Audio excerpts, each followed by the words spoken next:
Hi, my name's The Lion Kid and I'm a professional wrestler from the UK. But today, feel free to call me Wade because I'm taking my mask off so we can dive into the theory of wrestling. Now, my friend Ollie Burns recently did a video talking about working on the fly and how to work on the fly in your match.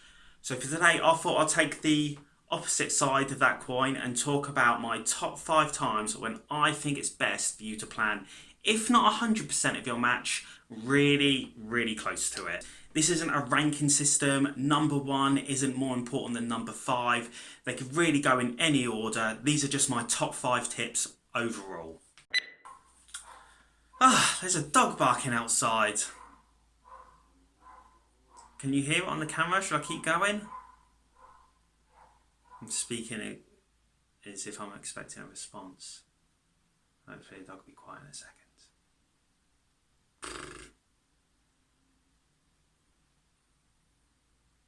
Okay.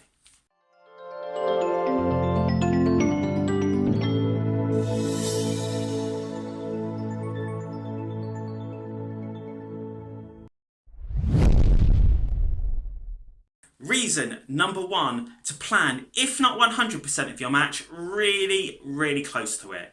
And that is, you're going hardcore. I don't just mean hardcore matches, it could be ladder matches, really any kind of match where there's consistent use of dangerous weapons, dangerous props, big stunts, anything like that. Wrestling is dangerous enough as it is. Throw a lot of weapons or a lot of crazy spots or stunts into that mix, it becomes that much more dangerous.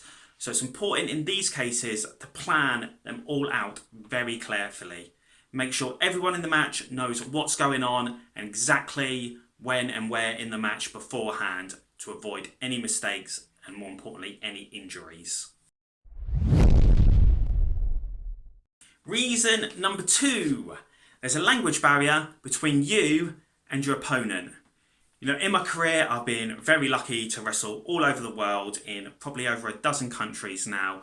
And what I quickly learned is that it's very difficult. Well, it's it's difficult to communicate in the ring in some cases anyway. But throw in a language barrier on top of that, it becomes next to impossible. So in these cases, when it happens, it's important to go backstage, talk through your match with your opponent very carefully, walk through your match in the ring before the show if you have to as well to help. It's very important to make sure you're both on the same page and you know exactly what you're doing in your match before you go in there. Because if something goes wrong and you can't communicate with your opponent, it becomes that much more difficult to save your match. Reason number 3. You're booked in some kind of multi-person match. 3-way, 4-way, 5-way, 6-way, 7-way, 8-way, blah blah blah. Doesn't matter. In these types of matches, and the more people that are in them, the more opportunity there is for someone to forget what they're doing or for something to go wrong. So in these cases, it's important to get together, everyone in the match as a group, backstage, talk through the entire match, walk through the entire match, make sure everybody knows what they're doing, what their cues are to get involved, so you can all go out there and do your match and have it run as smoothly as possible. Reason number 4. You're given a tiny amount of time for your match. You know, when I'm planning my matches, one of my main goals is to not only make myself look good, it's that I want to make my opponent look good as well. So that way, hopefully, we both can get booked again. And the shorter amount of time you're given, the harder that's going to be to do. Anybody can go out there and have a 20-minute match and do 100 false finishes and make everyone look brilliant and the crowd will go nuts. But it's much harder to get over with the audience if you've got a shorter amount of time. So in these cases, I find it best to plan pretty much the entire match, start to finish, because we don't have time to mess around in the ring. We need to get in there, we both need to shine, we both need to look good, we need to hit the finish on time, and we need to get out of there. Reason number 5. Your opponent wants to. Alright, maybe I should go into a tiny bit more detail than that. You know, generally speaking, my preference would be to plan around 50%, maybe as much as 60% of my matches. But if I turn up to a show and I speak to my opponent and they want to plan much more, or even as much as 100% of the match, doesn't matter their reason, chances are I'm probably going to go with their preference because I'm comfortable doing both. So we can all go in there with as few worries as possible, and so it can all go as smoothly as possible.